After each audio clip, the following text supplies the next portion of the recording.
আসসালামু আলাইকুম ইয়া রহমাতুল্লাহে ওয়া বরকাতুহু।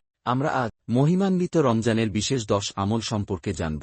মহিমান্বিত রমজানের বিশেষ 10 আমল। রমজান মাস সওয়াব অর্জনের বসন্ত মৌসুম। পরকালের পাথে হাসিলের সুবর্ণ সময়। পাপিতাপীদের পাপমুক্তির মাহেন রক্ষণ। রমজানের ফজিলত সম্পর্কে রাসূল বলেছেন, রমজান বরকতময় মাস তোমাদের দুয়ারে উপস্থিত হয়েছে। পুরো মাস রোজা পালন আল্লাহ তোমাদের জন্য ফরজ করেছেন। এ মাসে জান্নাতের দরজা উন্মুক্ত করে দেওয়া হয়, বন্ধ করে দেওয়া হয় জাহান্নামের দরজাগুলো।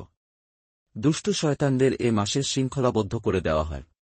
এ মাসে আল্লাহ কর্তৃক একটি রাত প্রদত্ত হয়েছে, যা হাজার মাস থেকে উত্তম। যে এর কল্যাণ থেকে বঞ্চিত হল, সে মহাকল্যাণ থেকে বঞ্চিত হল। তিরমিজি 683। রহমত, মাগফিরাত আর নাজাতের এ মাসে গুরুত্বপূর্ণ অনেক আমল রয়েছে। এর মধ্যে সর্বাপেক্ষা 1 আমল হল: 1 রোজা পালন, 2 জামাতের সঙ্গে নামাজ আদা, 3 সেহরি খাওয়া, 4 ইফতার করা ও করানো, 5 তারাবির নামাজ পড়া, 6 ইতিকাফ করা, 7 লাইলাতুল কদর তালাশ, 8 দান সদকা করা, 9 দোয়া ইস্তেগফার করা, 10 তাহাজ্জুদ নামাজ পড়া।